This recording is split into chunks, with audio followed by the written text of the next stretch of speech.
Classes में आपका स्वागत है। मैं रोहित शर्मा, सब्जेक्ट अपना ज्योग्राफी। देखिए लेसन नंबर 7 हमारा चल रहा है, इसका नाम है परिवहन तथा संचार। आज हम पढ़ने वाले हैं परिवहन के अंतर्गत स्थल परिवहन के बारे में। जैसे कि आपको पता है कि परिवहन किसे कहते हैं। परिवहन होता है जब व्यक्ति और माल को, वस्तु को एक स्थान से दूसरे स्थान पर लाया ले जाया जाता है तो उसे परिवहन कहते हैं। और परिवहन को मुख्यतः 3 भागों में बांटा गया है, स्थल परिवहन, जल परिवहन और वायु परिवहन। आज हम पहला बिंदु लेंगे स्थल परिवहन के बारे में।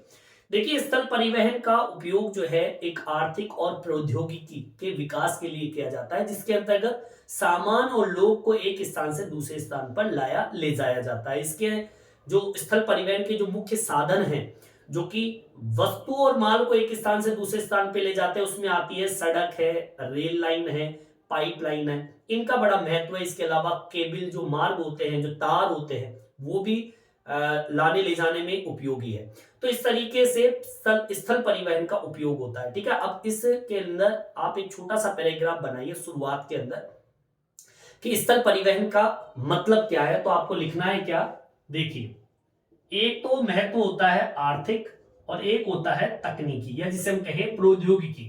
आर्थिक व तकनीकी विकास के लिए स्थल परिवहन उपयोगी है। ठीक है, जिसके माध्यम से लोग व वस्तुओं को एक स्थान से दूसरे स्थान तक लाया ले जाया जाता है। ठीक है, और इसके जो प्रमुख साधक है, ठीक है, लिख देंगे स्थल परिवहन के प्रमुख साधन। अब स्थल परिवहन के प्रमुख साधन कौन कौन से हैं, जिसके अंदर सबसे पहले आता है सड़क परिवहन। आगे वर्षन में सेकंड नंबर पे जो आता है रेल परिवहन। थर्ड नंबर पे जो आता है पाइपलाइन। ठीक है, ये 3 बिंदु तो आपके बुक में आपको मिल जाएंगे। या फिर हम कहें कि स्थल परिवहन के प्रमुख साधक कह दीजिए, या फिर स्थल परिवहन के प्रकार कह दीजिए। ठीक है, या फिर इसको कह दीजिए 3 भाग कह दीजिए। ठीक है, 3 भाग स्थल परिवहन के प्रकार, साधक, कुछ भी कह दीजिए। मतलब स्थल परिवहन ये 3 भाग है। और इसी के साथ में अगर अथवा में और जोड़ा जाए तो एक भाग और होता है केबल मार्ग। जो तारों का मार्ग होता है, ये भी वस्तुओं के आदान प्रदान या फिर सूचनाओं का आदान प्रदान या फिर बिजली जो होती है उसका आदान प्रदान ऐसे करने में काम आता है। तो आदान प्रदान हो रहा है तो वो परिवहन का ही काम करेगा। ठीक है, मुख्यतः आपके स्थल परिवहन में 3 बिंदु आते हैं, या 3 प्रकार कह दीजिए, सड़क परिवहन, रेल परिवहन और पाइपलाइन। अब इसमें जो मुख्य बिंदु आज का जो हमारा है वो है सड़क परिवहन से संबंधित। तो पहला पॉइंट डाल लेंगे अपन, सड़क परिवहन। अब देखिए सड़क परिवहन आप सब जानते ही हैं, सड़क परिवहन किस काम में आता है। और एक कहें कि छोटी दूरी के लिए सबसे बेस्ट एक साधन कह दीजिए, परिवहन कह दीजिए। अगर आपको थोड़ी थोड़ी दूरी तय करनी है तो सड़क परिवहन आपके लिए बहुत ही महत्वपूर्ण है। रेल परिवहन लंबी दूरी के लिए महत्वपूर्ण है। ठीक है, अब देखिए सड़क परिवहन की हम चर्चा करेंगे आज हम। देखिए भारत का सड़क जाल विश्व का दूसरा सबसे बड़ा सड़क जाल माना जाता है। ये हमारी पहली लाइन होगी। ठीक है, लिख देंगे भारत का सड़क जाल विश्व का दूसरा सबसे बड़ा जाल है। ठीक है, मतलब अगर विश्व के अंदर सड़कों की अगर बात करें तो भारत का जो नंबर है वो कौन सा है, दूसरा। पहले नंबर पे आपका अमेरिका है। ठीक है, अगर मैं सड़क जाल की बात करूं तो भारत के अंदर इनकी जो कुल लंबाई है लगभग 62.16 लाख किलोमीटर है। ये आंकड़े 2020 और 21 का है। ठीक है, 62.16 लाख किलोमीटर। ठीक है, इन सड़कों की कुल लंबाई 62.16 लाख किलोमीटर है। आगे बात समझ में, ये पूरे भारत की बात कर रहा हूं मैं। और इन्हीं सड़कों के माध्यम से ये 62.16 लाख किलोमीटर जो लंबा मार्ग है, इन्हीं मार्गों के जरिए कम से कम 85% यात्री और 70% भार यातायात का वहन होता है इन्हीं मार्गों के माध्यम से, ठीक है, जो कि प्रतिवर्ष है। यहां प्रतिवर्ष, ठीक है, यहां प्रतिवर्ष सड़कों का लगभग कितना प्रतिशत, आपका 85% यात्री इधर से उधर जाते हैं और 70% भार का वहन होता है, ठीक है। और आपको मैं बता दूं, ये जो स्थिति है, ये सब 2020 और 21 की स्थिति अब तो और भी ज्यादा बढ़ गई है। और ये जो आंकड़े हैं 2000 लंबाई जो है, ये आपका आंकड़ा डाल दीजिए 2020 और 21, ध्यान रखना इसके अनुसार। 2020 और 21 में जो गणना हुई एक तरीके से, उसके अंदर 62.16 लाख किलोमीटर लंबाई निकली है।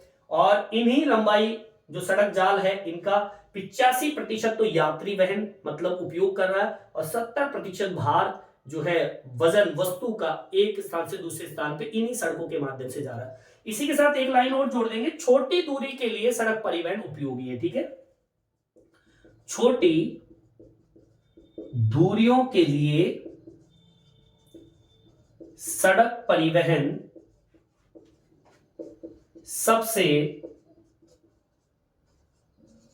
उपयोगी है, क्योंकि ये द्वार से द्वार पहुंचती है। अब ट्रेन तो आपके घर पहुंचने से नहीं, मतलब द्वार से द्वार पहुंचने का काम इन्हीं के माध्यम से होता है, सड़कों के माध्यम से होता है।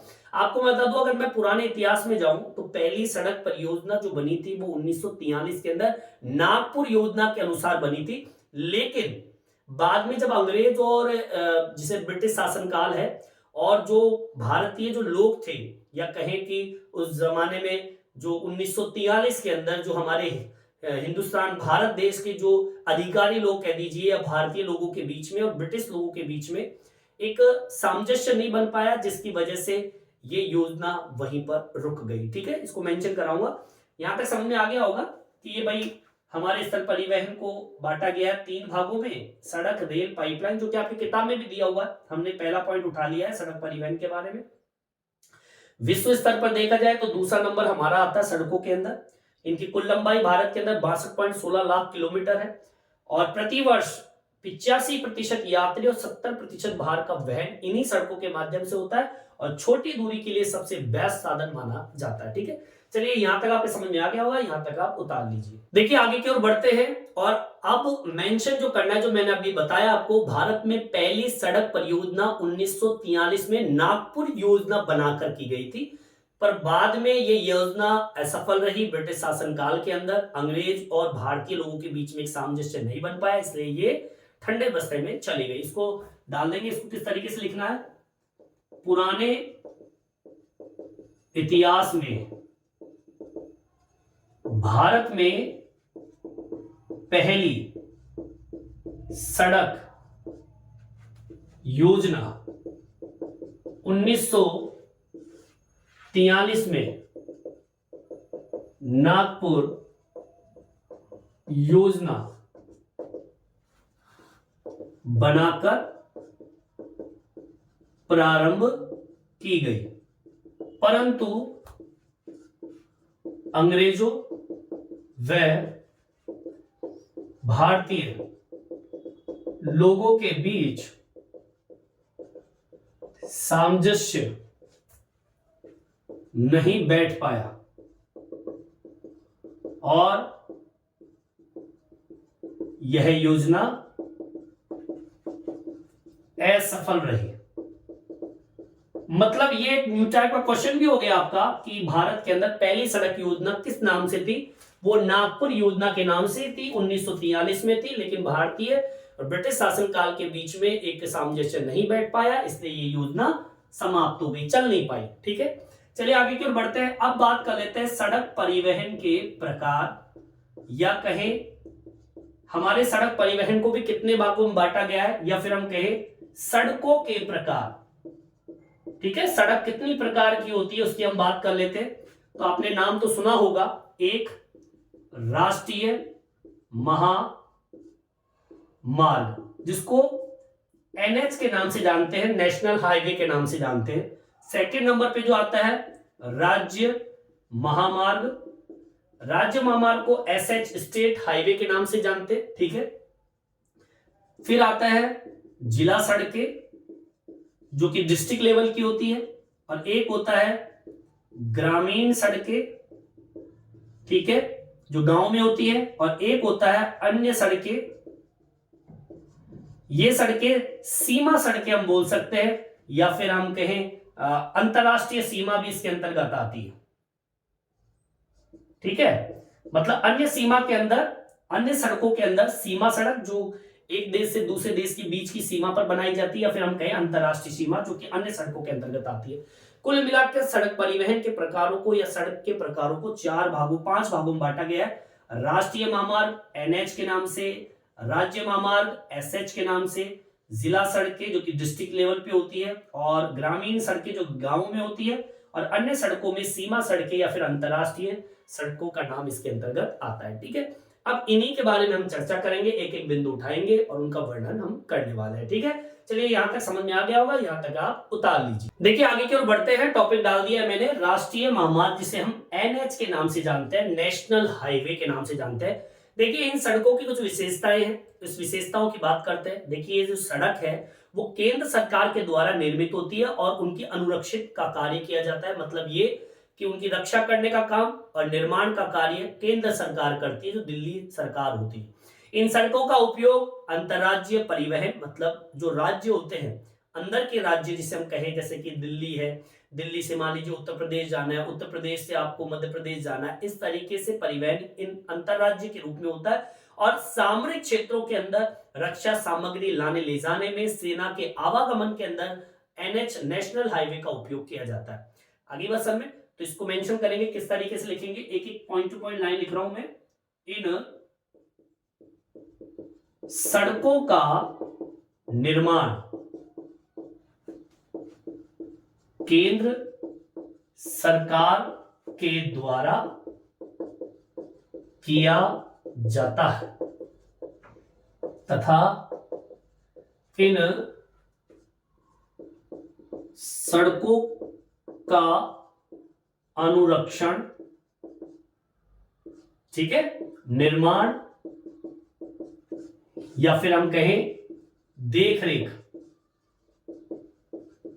केंद्र सरकार के द्वारा किया जाता है, ठीक है। मतलब अगर कोई नेशनल हाईवे बनना है तो वो केंद्र सरकार ही बनवाएगी, ठीक है। फिर देखेंगे इन सड़कों का उपयोग कहां पर होता है, अंतरराज्यीय परिवहन में किया जाता है। इसके अलावा सीमा या फिर हम कहें सीमा सामग्री लाने ले जाने में किया जाता है। इसके अलावा सेनाओं के आवागमन में किया जाता है, सही में आई बात। और इसके अलावा सामरिक जो उद्देश्य कहें, सामरिक उद्देश्यों की पूर्ति के लिए उपयोग करते हैं, समझ में आई बात।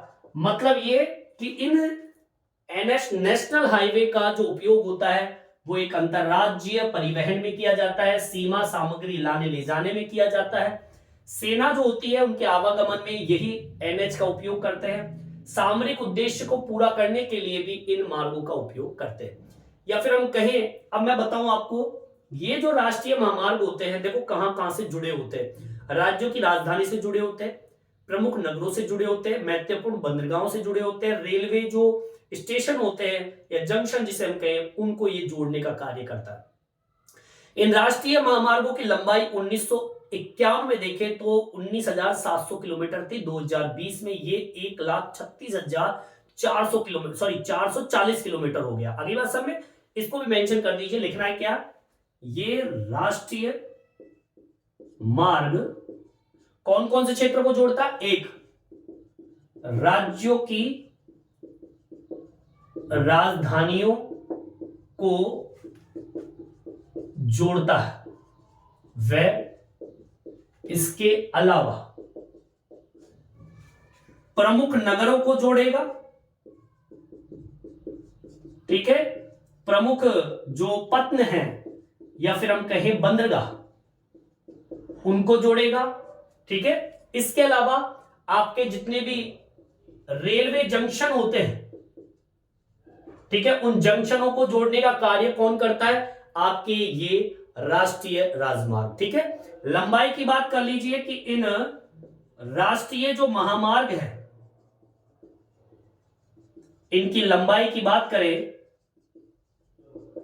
तो मैं पुराने अगर समय में जाऊं तो 1951 की बात करें तो 1951 में जो राष्ट्रीय राजमार्ग की जो लंबाई थी वो थी 19,700, जो कि बहुत ही कम थी, ठीक है। फिर बाद में निरंतर कार्य चलता रहा, 2000 जब 20 में पहुंचे तो 1,36,440 1,36,440 किलोमीटर लंबाई हो गई, ठीक है। तो इस तरीके से ये राष्ट्रीय राजमार्ग की कुछ विशेषताएं हैं, और भी मैं विशेषताएं बताऊंगा आपको। पहली विशेषता, इन सड़कों का निर्माण केंद्र सरकार करती है, ध्यान रख लेना। उनकी रक्षा करने का, निर्माण करने का, देखरेख का काम सब केंद्र सरकार करेगी।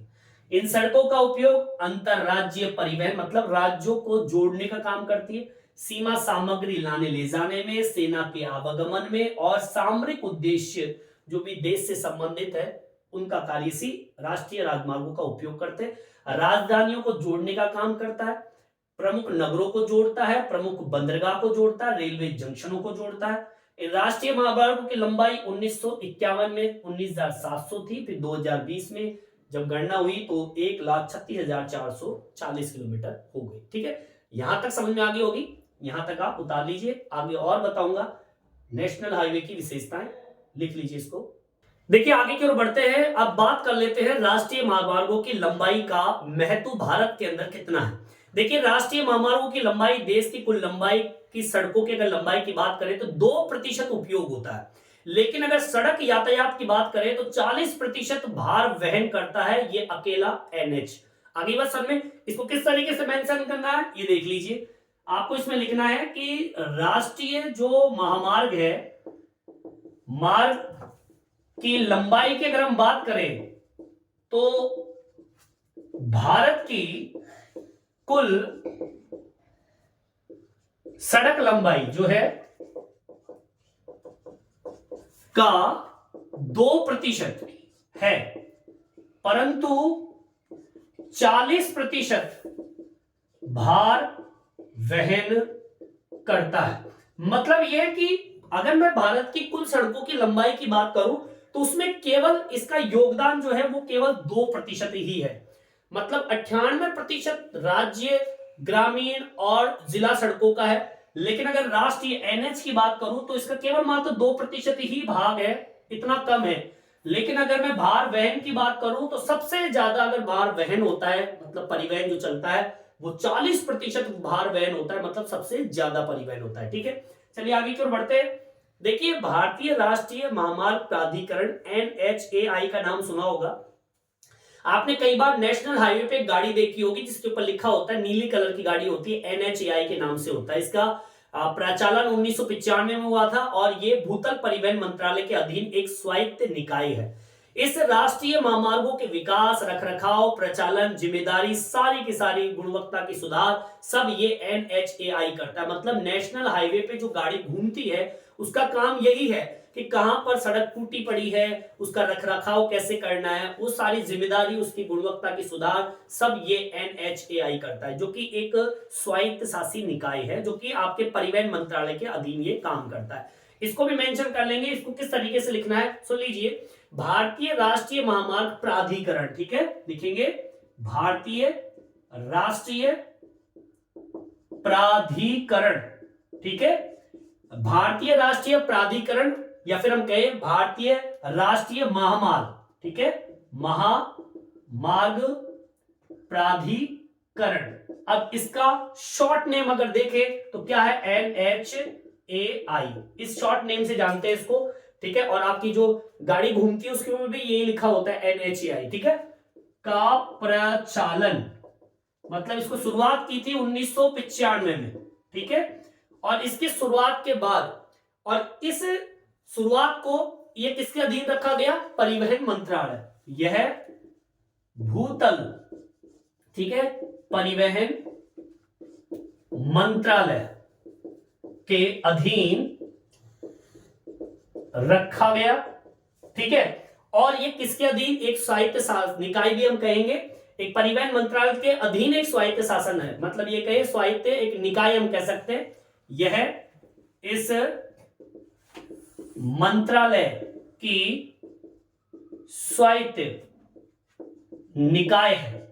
मतलब ये निकाय जो NHAI है, ये आपकी केंद्र सरकार का जो परिवहन मंत्रालय है उसके अधीन ये काम करता है। इसका काम क्या है? यह है राष्ट्रीय, ठीक है, NH मार्ग का रखाव का काम ये करता है आगे वर्षन में। इसके अलावा प्रचालन की जिम्मेदारी इसको सौंपी गई है आगे वर्षन में। गुणवत्ता सुधार का काम इसका होता है NHAI का आगे वर्षन में। मतलब कुल मिला के विकास का कार्य ये करता है NHAI, किसका? इस रोड का। मतलब ये कि ये NHAI जो है ये इस रोड की, सड़क की रखरखाव, उसके प्रचालन की जिम्मेदारी, गुणवत्ता का सुधार और विकास का कार्य इन्हीं के माध्यम से किया जाता है। अब आपको मैं बता दूं, भारत के अंदर राष्ट्रीय महामार्ग विकास परियोजना 2 ऐसी योजना चली थी जो कि सबसे बड़ी है। नाम सुना होगा, स्वर्णिम चतुर्भुज, और एक है उत्तर दक्षिण पूर्वी पश्चिमी गलियारा। एक छोटे से ब्लॉक के अंदर आपकी बुक में लिखा हुआ है, न्यू टाइप का क्वेश्चन बनता है, इसके बारे में हम चर्चा करेंगे। चलिए यहां तक समझ में आ गया होगा, यहां तक आप उतार लीजिए। देखिए आगे की ओर बढ़ते हैं। टॉपिक मैंने डाल दिया है राष्ट्रीय महामार्ग NH की राष्ट्रीय महामार्ग विकास परियोजना है। मतलब भारत के अंदर 2 ऐसी परियोजना बनी थी जो कि सबसे बड़ी परियोजना मानी जाती है NH के अंदर। एक स्वर्णिम चतुर्भुज परियोजना और एक उत्तर दक्षिण पूर्व पश्चिम गलियारा। देखिए स्वर्णिम चतुर्भुज की बात करें, अगर स्वर्णिम चतुर्भुज की बात करें तो यह जो मार्ग था, पहले तो लंबाई की बात कर लेते हैं। सबसे बड़ी बात तो लंबाई की है, जो कि सबसे लंबी सड़क परियोजना है। 5846 किलोमीटर लंबा ये मार्ग है। 5846, समझ में आई बात? किलोमीटर लंबाई मानी जाती है इसकी। दूसरी बात, कहां से कहां और कितने लेन की है ये, तो मैं बता दूं वह 4 से 6 लेन इसमें उपस्थित है, ठीक है। और कहां से कहां तक है आपको बता दूं मैं, ये जो स्वर्णिम चतुर्भुज के नाम से क्या मतलब 4 बड़े विशाल महामार्गों को जोड़ता है ये। तो यह जो देश के 4 जो आपके नगर है, ठीक है, उनको जोड़ता है। और वो नगर है जैसे कि दिल्ली है, मुंबई है, ठीक है ना, कोलकाता है, और एक है दिल्ली, मुंबई, कोलकाता और चेन्नई, ठीक है ना। ये आपके 4 महानगर है। फिर से बोल देता हूं, देखिए स्वर्णिम चतुर्भुज परियोजना, इसकी लंबाई है 5846 किलोमीटर, 4 से 6 लेन है इसके अंदर। यह देश के 4 महानगरों को जोड़ती है, दिल्ली, मुंबई, कोलकाता और चेन्नई को जोड़ने का ये काम करती है, ठीक है।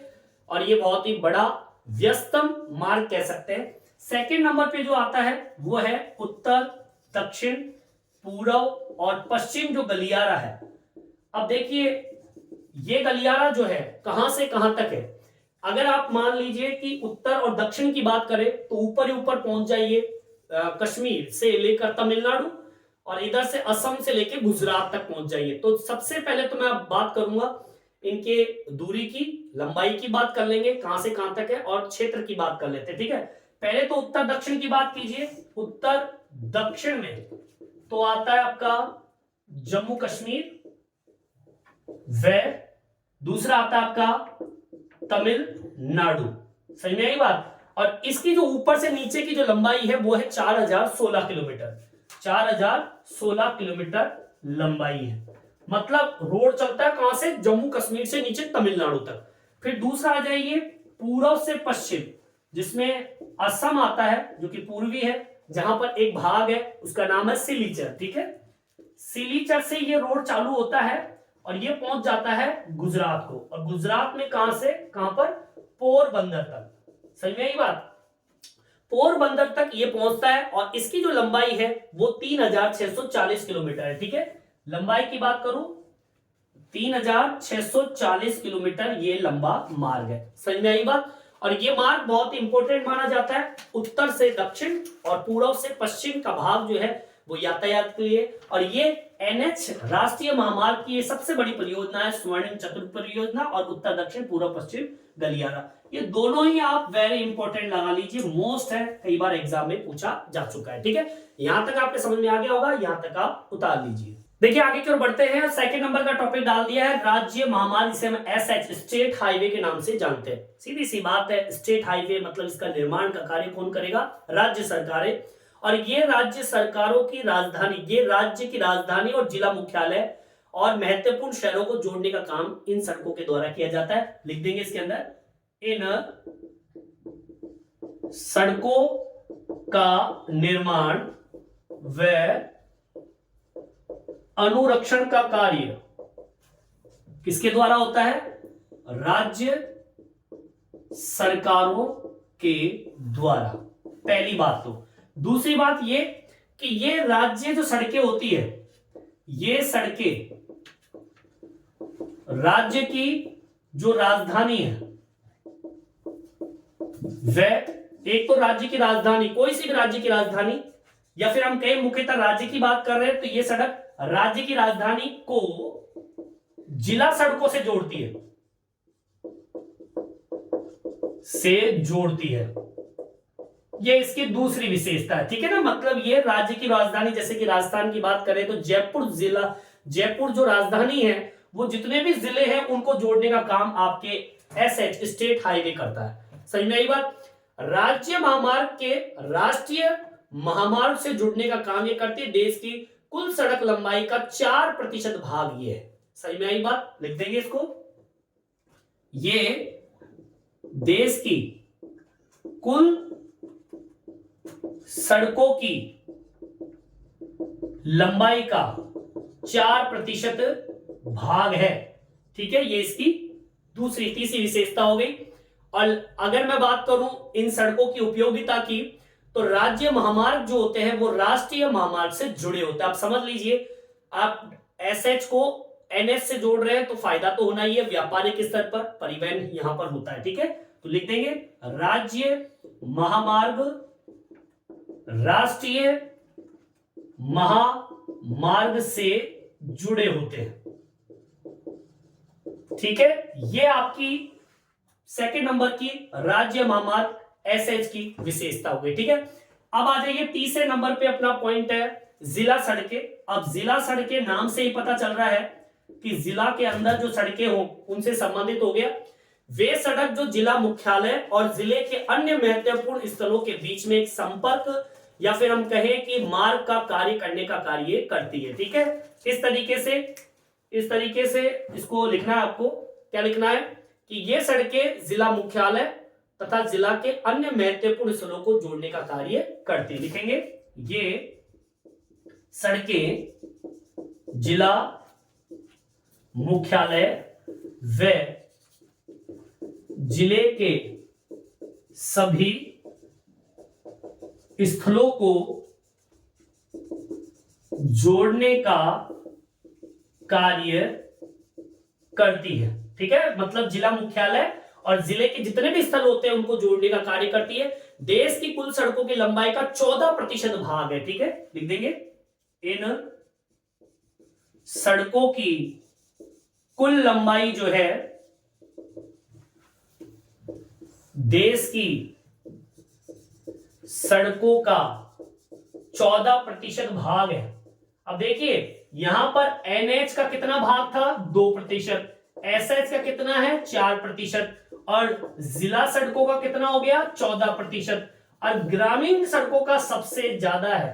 ध्यान रखना, ग्रामीण सड़कों का अगर देखा जाए तो ग्रामीण सड़कों की हिस्सेदारी जो है वो कम से कम 80% है। सबसे ज्यादा किसकी है, ग्रामीण सड़कों की। समझ में आई बात, यहां तक समझ में आ गया होगा, ठीक है। ये जिला सड़कों की विशेषता हो गई। सीधी सी बात है, जिला सड़कें जो होती है वो जिला मुख्यालय और जिले के सभी स्थलों को जोड़ने का कार्य करती है। कुल लंबाई का, देश की कुल लंबाई की अगर हम बात करें सड़कों का, तो 14% भाग आपके जिला सड़कों का है। अगला पॉइंट डाल लीजिए, ग्रामीण सड़कें। यहां तक समझ आ गई होगी, यहां तक आप उतार लीजिए। देखिए आगे की ओर बढ़ते हैं, बात करते हैं ग्रामीण सड़कों की। देखिए ये सड़क ग्रामीण क्षेत्रों के आसपास के क्षेत्रों को जोड़ती है और मैंने बताया आपको भारत की कुल सड़कों की लंबाई का लगभग 80% भाग ग्रामीण सड़कों का, मतलब सबसे ज्यादा ग्रामीण सड़कों का ही योगदान है। ठीक है, ये सड़कें ग्रामीण स्थलों को आपस में जोड़ती है। ठीक है, मतलब गांव के आसपास के क्षेत्र जो है वो ग्रामीण सड़कें जोड़ेगी और भारत की कुल सड़कों में 80% भाग ग्रामीण सड़कों का है। मतलब सबसे ज्यादा किसका हो गया, ग्रामीण सड़कों का। NH का 2%, SH का 4%, जिला सड़कों का 14% और ग्रामीण सड़कों का 80% भाग है। पांचवा बिंदु, आखिरी बिंदु है अन्य सड़कें। ये हमारा आखिरी बिंदु है। ठीक है, अन्य सड़कें, देखिए इन सड़कों को बनाया जाता है सीमांत क्षेत्र या फिर हम कहें अंतरराष्ट्रीय सीमा के रूप में इसको तैयार किया जाता है। लिख देंगे, इन सड़कों को सीमा या फिर अंतरराष्ट्रीय सीमा सड़क कहते हैं। ठीक है, मतलब ये कि आपके जितने भी देश है, देश के टच होते हुए जो दूसरे देश होते हैं उनके बीच में जो एक तरीके से सड़कें होती है उनको सीमा सड़क, ये अन्य सड़कों के अंतर्गत आता है। और आपको बता दूं, इन सड़कों का जो देख रेख का काम, सुधार का काम BRO करता है, मतलब सीमा सड़क संगठन। मई 1960 के अंदर इसे बनाया गया था, जिसका काम था BRO का क्या, कि सीमा के आसपास के जितने भी क्षेत्र है उन क्षेत्रों में उपस्थित जो सड़कें होती है उनको सुधार का काम BRO करेगा, जिसका नाम है, एक तो कब स्टार्ट किया गया था इसको, संगठन को 1960 के अंदर मई, इसका नाम था सीमा सड़क संगठन, इसको बोलते हैं BRO। ठीक है, ये BRO जो था वो सीमा सड़कों को सामरिक महत्व के रूप में तीव्रता उत्पन्न करता है, सुधार करता है और मजबूती प्रदान करने का कार्य करता है। ठीक है, BRO इन सड़कों का सुधार करता है, विकास करता है और मजबूती देता है। अगला सब में सीधी सी बात है, ये सड़क सीमाओं के आसपास है। पर्वतीय क्षेत्रों में चंडीगढ़ का नाम सुना होगा, मनाली और लेह लद्दाख, इसको जोड़ने वाली एक सड़क है, वो बनाई गई, वो सीमा सड़क ही है। इस सड़क के समुद्र तल से ऊंचाई की अगर हम बात करें तो 4270 मीटर ऊंचाई है और BRO द्वारा पर्वतीय क्षेत्रों के अंदर इन सड़कों का इस प्रकार से निर्माण कार्य, उनकी मजबूती देखने का कार्य, सबका काम BRO करता है। समझ में आई बात? इसको मेंशन कर दीजिए। उदाहरण दे देता हूं मैं, उदाहरण, और ये उदाहरण कहां का है, चंडीगढ़ का। चंडीगढ़ में कहां पर, मनाली। ठीक है, से लद्दाख, और लद्दाख में क्या, लेह में ऐसी ही सड़क कौन देखता है, BRO देखता है। ठीक है, और इन सड़क का पूरा देखरेख का काम जो है वो कौन करता है, BRO करता है। ये छोटा सा उदाहरण मैंने आपके सामने डाल दिया है, समझ में आ गया होगा। तो यहीं पर अपना ये सड़क परिवहन का टॉपिक कंप्लीट होता है। मेरे हिसाब से आपके समझ में आ गया होगा, बिल्कुल सिंपल सा है, कुछ भी नहीं है। किताब उठाइए और मेरे टॉपिक को इसको देखते जाइए और अपना नोट तैयार करते जाइए। शॉर्ट में मैंने आपको बता दिया इस वीडियो में इतना ही। ये वीडियो आपको कैसा लगा कमेंट्स करके जरूर बताएं और मेरे चैनल को सब्सक्राइब जरूर से जरूर करें, जिससे नए नए वीडियो आप तक पहुंचा सकूं। धन्यवाद।